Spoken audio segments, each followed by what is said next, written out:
마태복음 24장과 25장은 예수님께서 감람산에서 말씀하신 한 편의 설교라고 했습니다. 따라서 25장의 세 개의 비유는 열처녀의 비유, 또 달란트의 비유, 양과 염소의 비유인데 이것은 다 24장과 연관되어서 비유로 말씀하신 것입니다. 열처녀의 비유는 이렇게 시작됩니다. 그때의 천국은 마치 등을 들고 신랑을 맞으러 나간 열처녀와 같다 하리니 했습니다. 예수님께서는 비유로 이것을 가르치신 것이기 때문에 비유로 말씀하신 단어 하나가 무엇을 의미하는지를 풀면은 절로 해석이 될 것이라 생각이 됩니다.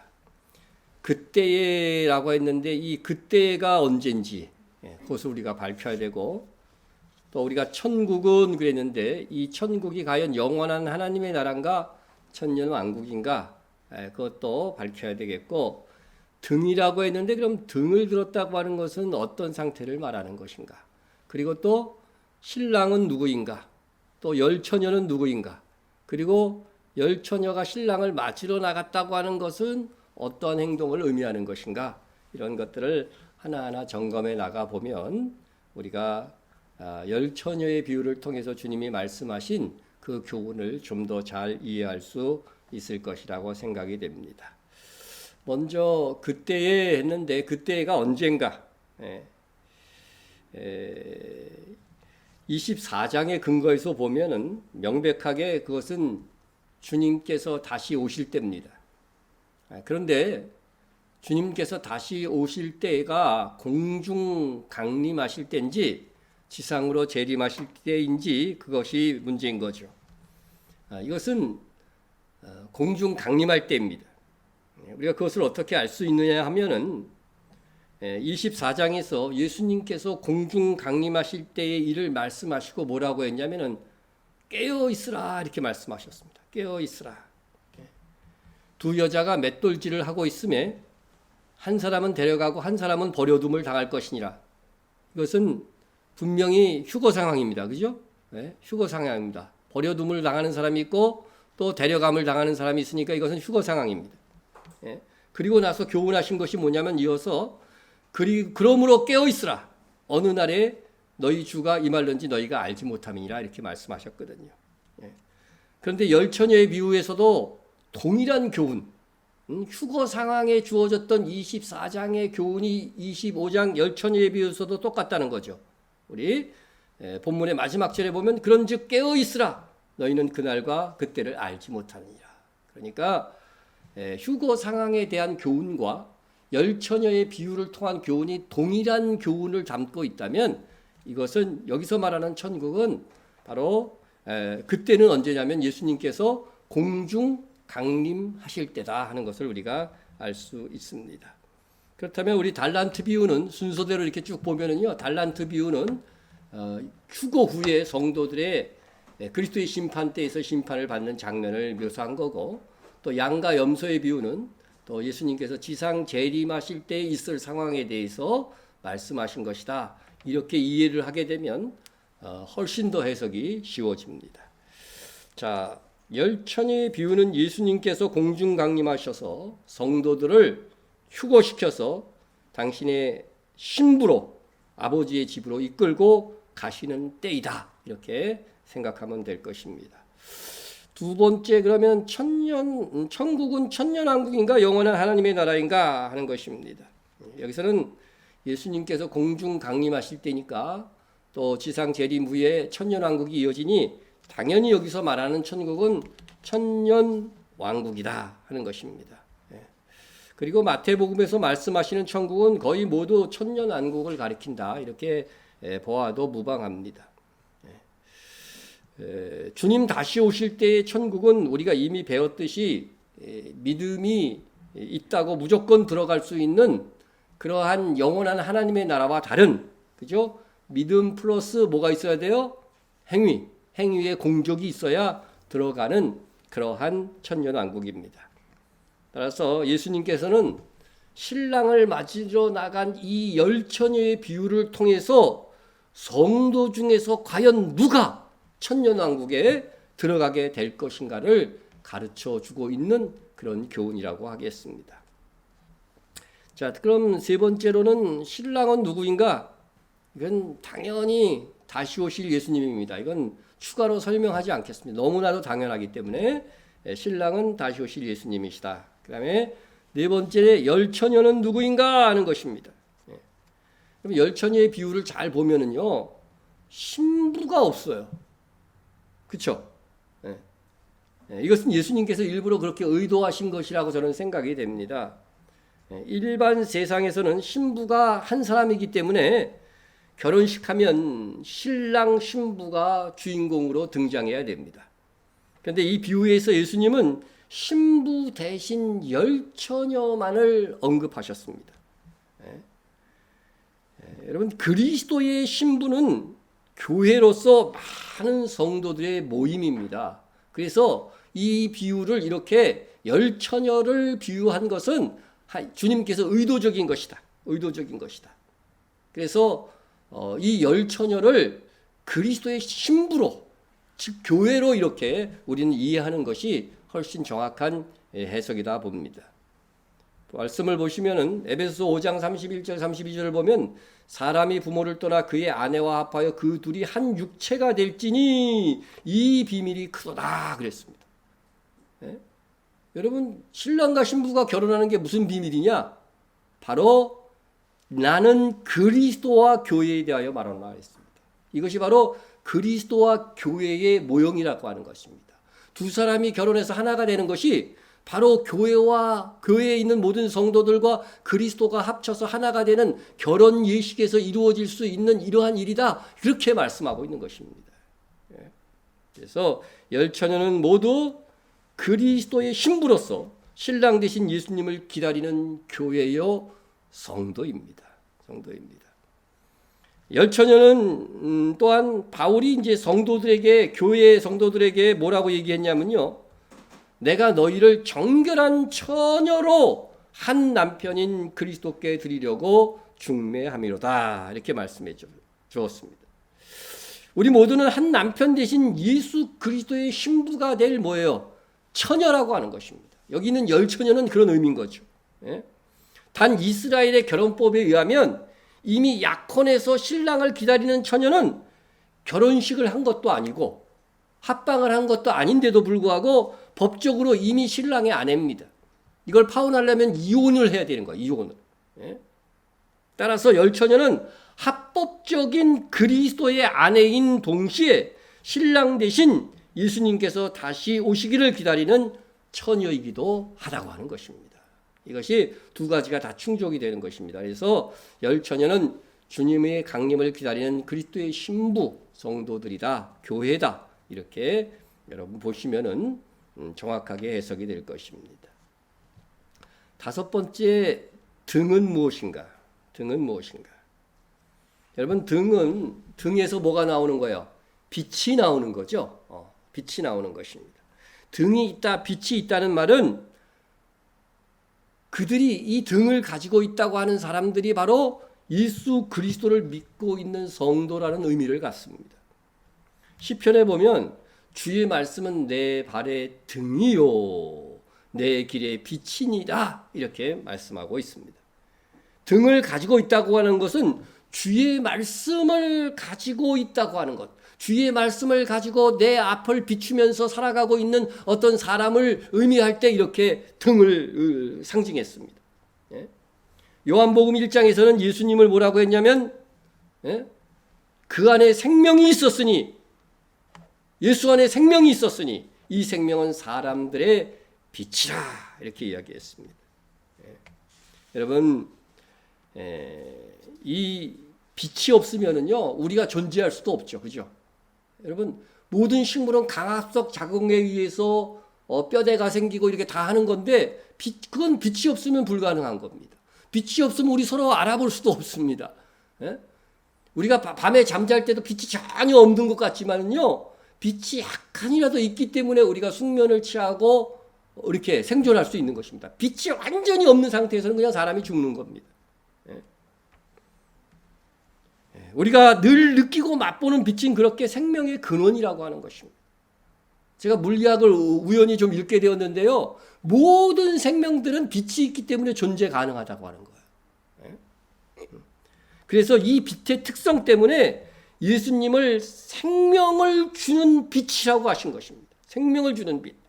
그런데 그 빛이신 예수님, 모든 사람들에게 생명이 있게 하는 그 빛이신 예수님께서 이 땅에 오셨는데 그때 사람들이 예수님을 알아보지 못한 것입니다.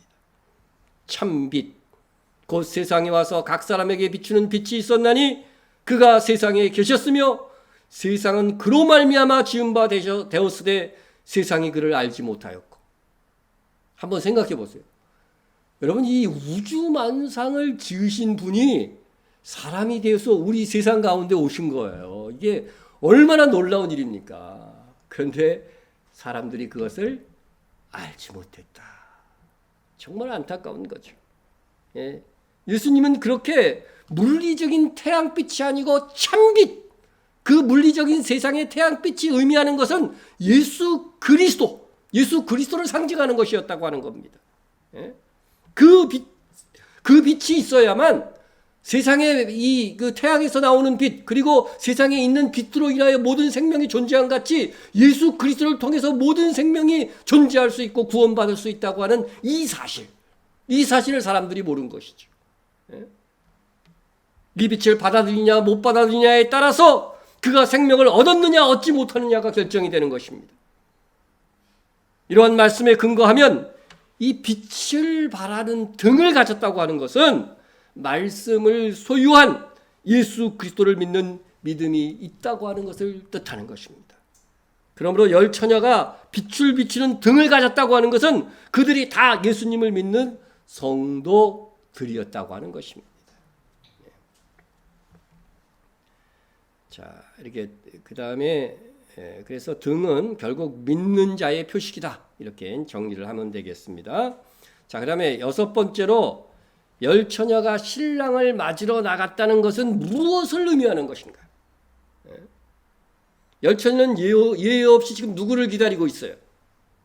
신랑을 기다리고 있는 겁니다. 이것을 해석하면 신랑이 누구라고 그랬어요? 다시 오실 예수님이라고 그랬으니까 이 열 처녀는 다 같이 지금 누구를 기다리고 있는 거예요? 다시 오실 예수님을 기다리고 있는 성도들을 비유한 겁니다. 여러분, 오늘날 주님께서 다시 오실 것이라고 하는 것을 기다리는 사람들이 도대체 누굽니까? 불신자들이 예수님이 다시 오실 것이라고 해서 기다립니까? 아무도 그런 것은 상상도 하지 않고 있습니다.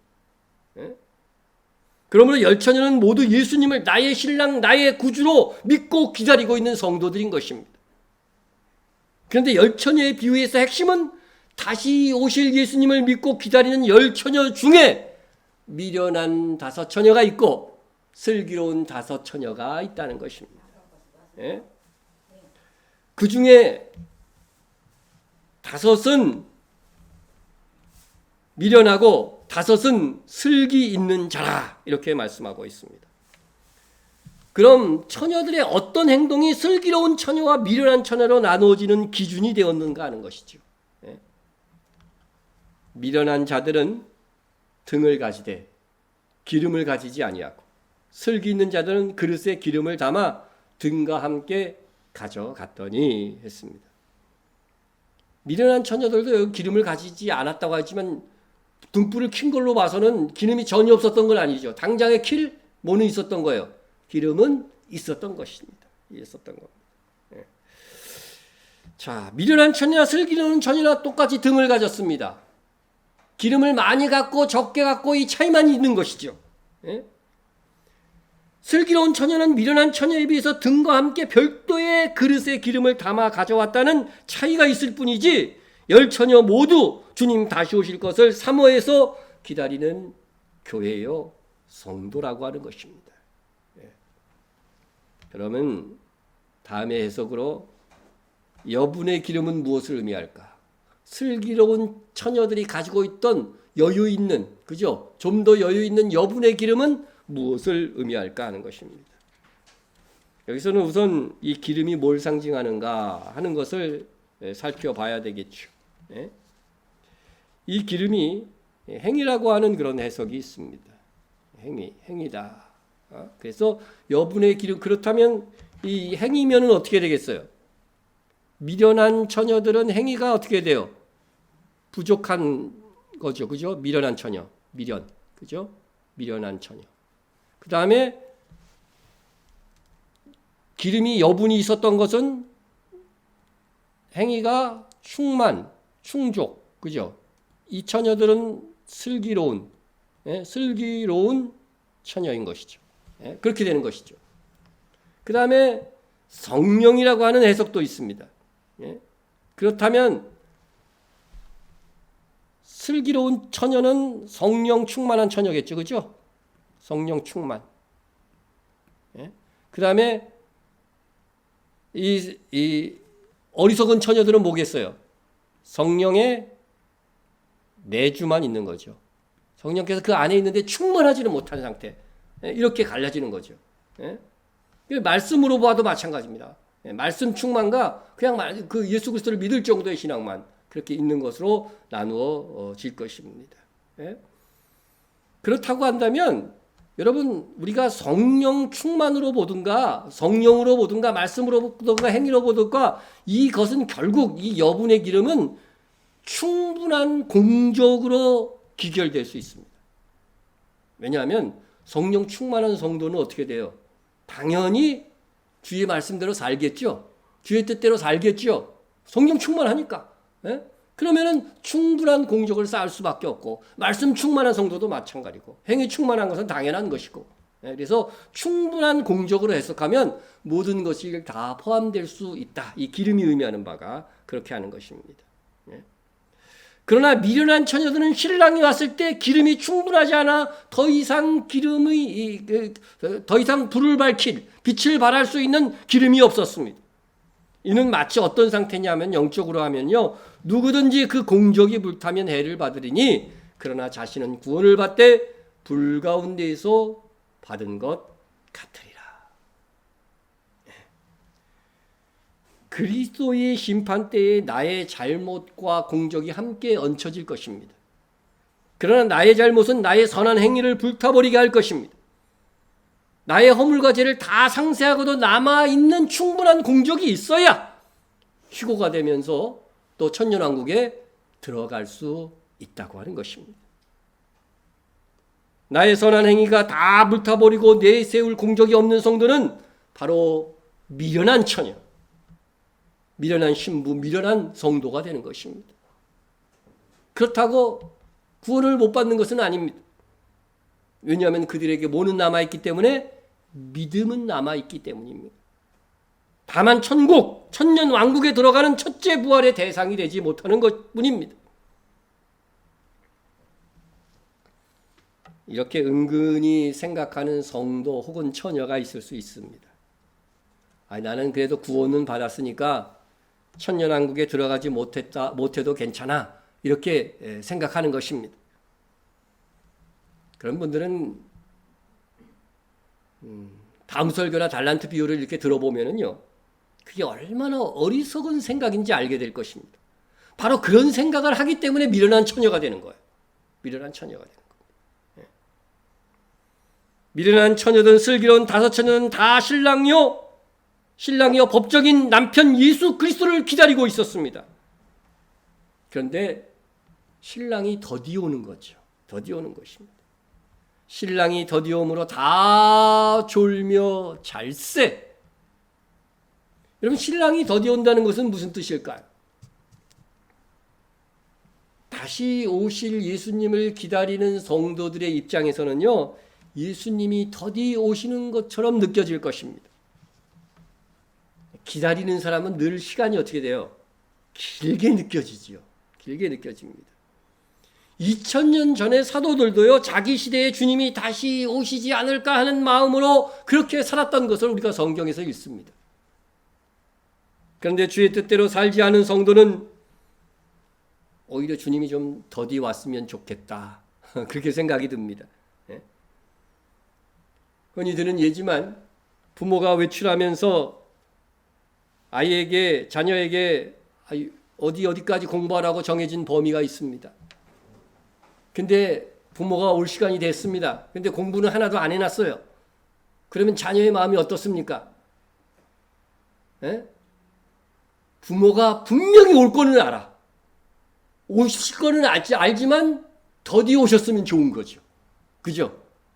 주님의 말씀대로 하지 않는 성도들이 바로 공부하지 않고 부모가 더디 와서 좀 보충을 했으면 좋겠다 그렇게 생각하는 그런 아이의 마음과 똑같다고 하는 것입니다. 그처럼 우리에게 주님께서 다시 오시는 것을 알고 있다고 해도 할 일을 제대로 하지 않는 성도는 주님이 오시면 부담스러운 거죠. 떨리는 것입니다. 그래서 주님이 오시려면 아직 멀었습니다. 이렇게 설교를 하면 오히려 마음이 든든한 거예요. 그러나 우리는 아무리 길어도요, 내 인생, 내 생애라고 하는 시간밖에는 없다고 하는 것을 늘 경각해야 됩니다. 주님은 다시 오실 때까지 징조에 대해서 쭉 그렇게 말씀하셨지만 언제 오신다고는 말씀하시지 않았습니다. 그것은 자신도 모르고 누구만 아신다? 아버지만 아신다고 했습니다. 그렇다면 주님께서 다시 오시는 것을 사모하는 이 사람들만이, 하지만 준비하고 있으라고 하는 말은 무엇입니까? 그것은 주님이 다시 오실 것을 사모하고 또 주님이 다시 오실 징조가 무엇인지 관심을 가지고 살펴보라고 하는 것입니다. 그러한 성도들에게 주님이 더디 오시는 것으로 오히려 느껴질 수가 있습니다. 주님이 속히 오신다고 하셨지만 기다리는 신부의 입장에서는 더디 오실 것이기에 그래서 열처녀는 기다림 속에 아주 지쳤어요. 그래서 다 졸다가 잠이 들어버렸습니다. 그러나 슬기로운 처녀와 미련한 다섯 처녀와의 차이점은 무엇입니까? 그 차이점은 정말 주님께서 공중 강림하실 때에 드러납니다. 밤중에 소리가 나되 보라 신랑이도다 맞으러 나오라 하매 이에 그 처녀들이 다 일어나 등을 준비할세. 드디어 나팔 소리가 나고 신랑을 맞으러 나오라고 하는 소리가 들립니다. 열처녀는 다 같이 일어났습니다. 미련한 다섯 처녀라도 다섯 처녀도 계속 자고 있었던 것이 아니에요. 일어났습니다. 다 일어나서 등을 준비했습니다. 그런데 미련한 다섯 처녀에게 문제가 발생했습니다. 무엇입니까? 미련한 자들이 슬기 있는 자들에게 이르되 우리 등불이 꺼져가니 너희 기름을 좀 나눠달라 하거늘. 다섯 처녀에게, 미련한 다섯 처녀에게 등이 없는 것이 아니었고 기름도 전혀 없는 것은 아니었습니다. 당장에 밝힐 불은 있는데 이제 간당간당해서 그 불이 어떻게 돼요? 꺼져가고 있다는 거죠. 꺼져가고 있다. 이것이 무슨 상황입니까? 이것은 주님을 믿는 믿음까지만 있는 것입니다. 공중강림하실 예수님을 맞이할 만큼의 공적은 없다는 것입니다. 죽어야 만큼의 공적은 없는 것입니다. 그래서 긴급하게 슬기로운 처녀에게 기름을 좀 나눠달라고 요청을 합니다. 그러자 슬기로운 다섯 처녀가 무엇이라고 대답합니까? 슬기 있는 자들이 대답하여 이르되 우리와 너희가 쓰기에 다 부족할까 하노니 차라리 파는 자들에게 가서 너희 쓸 것을 사라 하니. 여러분, 주님 다시 오실 때에 이 기름에 해당하는 이 행위의 공적은요, 꾸어줄 수 있는 것이 아닙니다. 남의 공적을 가지고서 갈 수 있는 것이 아닙니다. 그래서 차라리 파는 자들에게 가서 사라 이렇게 얘기해 줍니다. 여러분, 이것은 기름은요 대가를 지불하고 사야 하는 행위인 것입니다.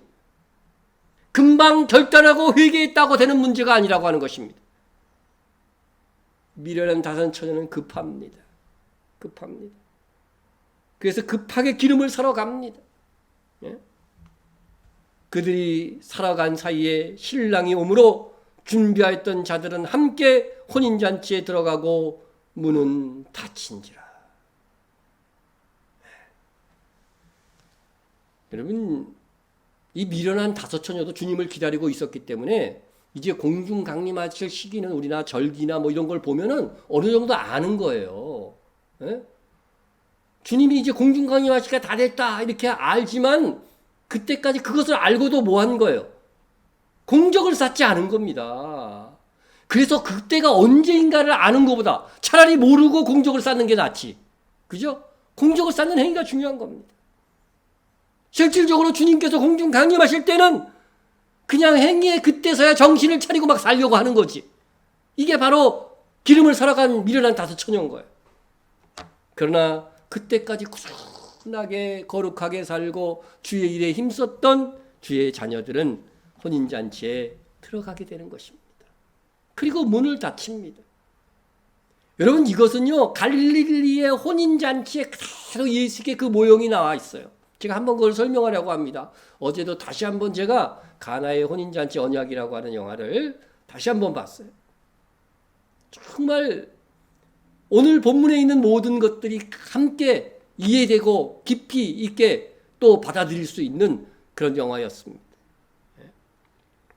어쨌든 혼인잔치에 이제 다섯 처녀, 슬기로운 다섯 처녀 들어가고 문은 닫혔습니다. 그럼 이 혼인잔치는 도대체 뭐냐? 혼인잔치는 뭐냐? 우리 같이 전천연설을 주장하지만 세대주의 전천연설에서는 예수님께서 공중 강림하시고 그때 휴거가 되어 있는데 7년 대환란이 땅에서 있고 공중에서 혼인잔치가 열린다 이렇게 설명을 합니다. 그러나 갈릴리의 혼인잔치를 봐서도 그렇고 휴거된 성도들은요 어디로 가는 거냐면요 하나님 아버지의 집으로 가는 것입니다. 그것이 갈릴리 결혼 풍습을 통해서 우리에게 계시하는 바입니다. 신부가 가마 공중에 들려서 신랑을 영접하게 되면, 공중에 들려서 우리가 예수 그리스도를 영접하게 되면 그런 뜻이죠. 그러면 그때에 신부가 가마를 타고 어디로 가느냐면요 아버지의 집으로 가는 거예요. 공중에 있는 게 아닙니다. 아버지의 집으로 가서 거기서 혼인잔치가 시작되는 것입니다. 그러므로 우리가 이 혼인잔치는 바로 아버지의 집 하나님의 집으로 가서 거기서부터 시작해가지고서 천년왕국으로 이어지는 것입니다. 그래서 우리는 휴거된 다음에 주님을 공중에서 맞이한 다음에 아버지 하나님께로 가서 아버지 하나님을 뵙게 됩니다. 그리고 거기에서 그리스도의 심판대에서 심판을 받고 성도들은 천년왕국에서 내가 다스릴 고을이 어디며 또 고을의 숫자가 어떻게 되는 것, 그 심판의 결과에 의해서 받고 그때는 결혼식이 이루어졌으니까 그때부터는 어떻게 돼요? 부부가 결혼하면 어떻게 계속 하나가 돼서 같이 살는 것과 마찬가지로 우리가 휴거되고 아버지의 집에 가면 결혼식이 이루어져서 어떻게 됩니까? 그때부터는 주와 항상 함께 있을 것이라고 성경이 말씀하고 있어요. 그러니까 예수님이 지상 재림하실 때 같이 내려와서 천년왕국에서 왕노릇하고 또 영원한 하나님의 나라에서 세세토록 왕노릇하게 될 것이라고 하는 것입니다. 따라서 어린 양의 혼인잔치는요 천년왕국을 의미하는 것입니다. 우리 계시록도 보면 주님께서 지상 재림할 때 뭐라고 되어 있냐면요 우리가 즐거워하고 크게 기뻐하며 그에게 영광을 돌리세 어린 양의 혼인 기약이 이르렀고 그의 아내가 자신을 준비하였으므로 그에게 빛나고 깨끗한 세마포 옷을 입도록 허락하였으니 이 세마포 옷은 성도들의 옳은 행실이로다 하더라 했습니다. 여러분 예수님이 지상 재림하실 때 이제서야 혼인 기약이 이르렀다고 하는데 공중에서 무슨 혼인 예식이 있었다고 얘기합니까? 그렇잖아요. 우리는 말씀을 기준으로 해서 모든 것을 판단해야 되는 거죠. 이 어린 양의 혼인잔치는 분명히 그 안에 신부인 슬기로운 다섯 처녀처럼 자신이 준비된 사람들이어야 돼요. 뭐가 준비된 거냐? 여기 돼 있잖아요. 세마포 옷. 세마포 옷이 그 준비된 것을 이야기하는 것인데 세마포 옷은 성도들의 옳은 행실이라고 분명히 말씀하고 있는 것입니다. 그러므로 어린 양의 혼인잔치로 주어지는 시간은 1000년이며 그 기간 동안 우리의 남편이시오 신랑 되신 예수님께서 예루살렘에서 왕이 되어서 만국을 다스리는 것입니다. 그래서 천년왕국은 1000년의 잔치인 겁니다.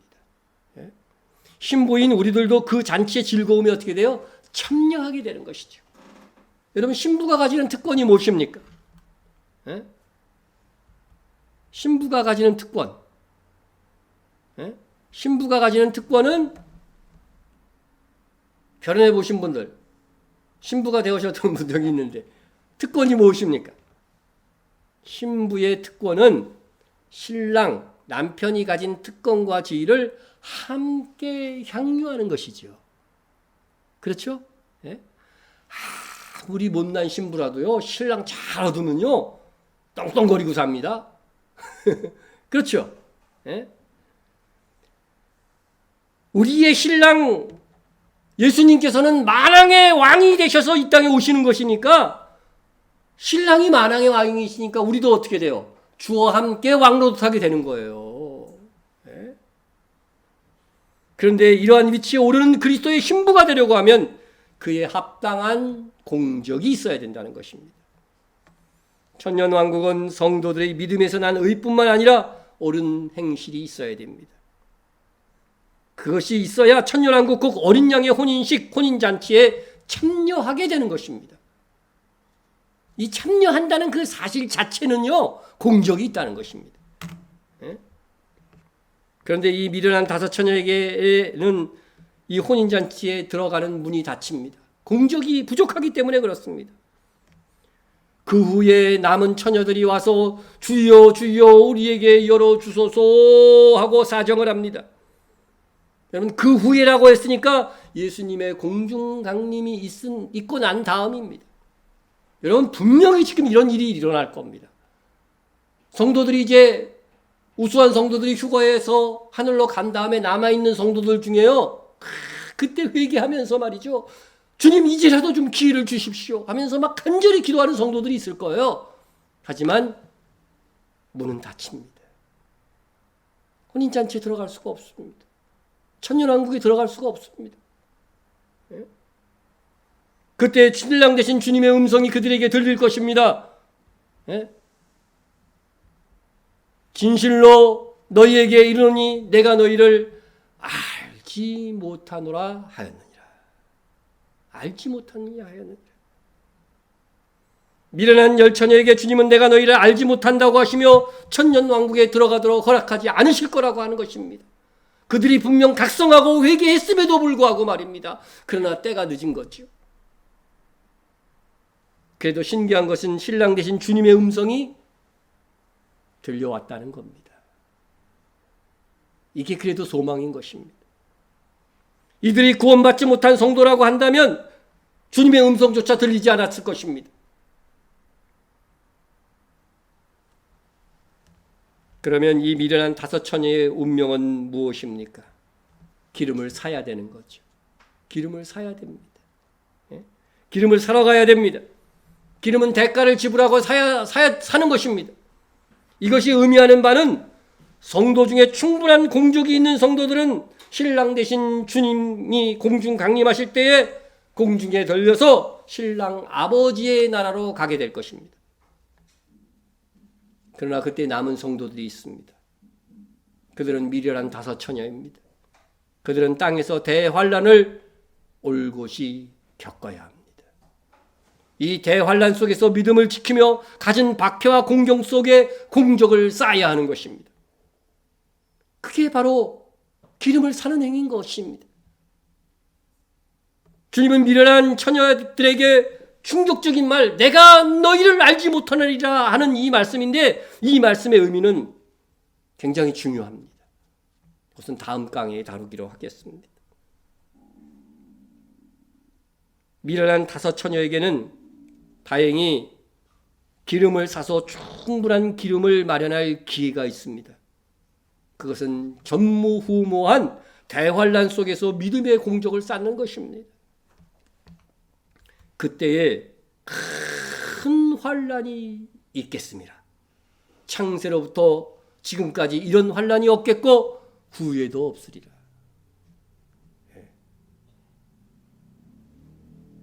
참 저희 어머님이나 그런 그 어른들 세대를 보면 참 고생하면서 사신 것 같아요. 이 얘기를 들어보면. 그런데 휴거 후에 오는 이 환난은요,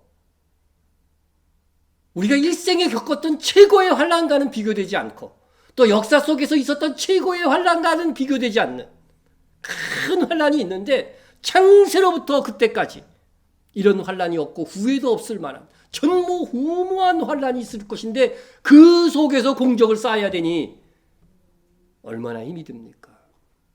예? 그래도 주님은요, 이렇게 다시 한번 기회를 주시는 분이십니다. 그러나 여러분, 그러나입니다. 주님 공중 강림하시기 전에 죽은 성도들에게는 이 추가적인 기회가 없습니다. 그의 일생이 유일한 기회입니다. 그러나 열처녀의 비유를 듣는 지금 살아있는 우리에게는 다시 나에게 지금 기회가 주어지고 있다고 생각해야 됩니다. 지금 나에게 다시 기회가 주어지고 있는 것이다. 이 말씀을 통해서 여러분은 지금 주님 공중 강림하시면 휴거될 수 있습니까? 휴거될 수 있으세요? 이 질문 앞에서 넉넉히 대답하실 수 있는 분이 계십니까? 제가 보기에는 전 휴거는 못 되고 미련한 다섯처럼 아마 대환란에 들어가게 될 것 같아요. 이렇게 대답할 성도와 좀 충성하고 그래도 성실하게 살아오신 분들 중에는 글쎄요, 긴가민가 하시는 분이 있을 것입니다. 우리는 넉넉히 그리고 온전하게 휴거될 수 있는 성도가 되어야 됩니다. 그래야 안심하며 살 수 있고 안심하고 죽을 수도 있는 것입니다. 여러분, 부자 청년에게 주님이 하신 말씀 기억하십니까? 얼마 전에 설교했죠. 예수께서 이르시되 내가 온전하고자 할진대 가서 내 소유를 팔아 가난한 자들에게 주라. 그리하면 하늘에서 보화가 내게 있으리라. 이 청년은 율법대로 여러분 계명을 잘 지킨 청년입니다. 주님께서 내가 생명을 얻으려면, 다시 말해서 천년왕국에 들어가려면 계명을 지키라고 했을 때 그 청년은 자신 있게 제가 이 모든 계명을 다 지켰나이다 하고 대답했습니다. 저는 이 정도 사람이면은요, 천년왕국에 들어갈 정도 수준 된다고 생각합니다. 그러나 주께서 온전하고자 할진대. 여러분, 온전하다는 것이 무엇입니까? 이는 천년왕국에 확실히 들어가기에 충분한 공적, 스스로도 의심할 수 없는 그런 공적을 말하는 것입니다. 우리도 온전히 그리고 넉넉히 천년왕국의 주님의 신부로 참여할 그런 공적을 쌓아야 하지 않겠습니까? 그리하여 남편 대신 주님이 누리는 특권을 함께 누려야 하지 않겠습니까? 지금 우리는 거룩과 충성과 사랑과 절제로 주님께 내어놓을 공적을 격렬하게 쌓아가고 있어야 됩니다. 격렬하게 쌓아가고 있어야 됩니다. 여러분, 세례 요한의 때부터 지금까지 천년 왕국은 뭐 한다는 거예요? 침노당하나니. 침노하는 자는 빼앗느니라고 했습니다. 이 침노는요, 강제성이 있는 거예요. 아주 격렬하다 그런 뜻을 가지고 있더라고, 오늘 찾아보니까. 여러분, 이것은 우리가 격렬하게 힘써야 돼요. 그래서 여기 침노하는 자는 빼앗는다고 하는 것은 무엇입니까? 우리가 다스릴 그 고울들, 우리의 상급으로 얻게 될 그 영광들, 그런 것들을 얻기 위해서 이 땅을 살 때에 정말 혼신의 힘을 다해서 격렬하게 일해야 된다고 하는 것을 말씀하고 있는 것입니다. 성도 여러분, 우리가 주의 일에 힘쓰는 대로 천국에서 내가 다스릴 땅이 확장되는 것입니다. 우리 이제 삶의 목적을 오직 여기에 두고서 주님께 인정받을 수 있는 정직한 여러분 정직해야 돼요. 예? 정직한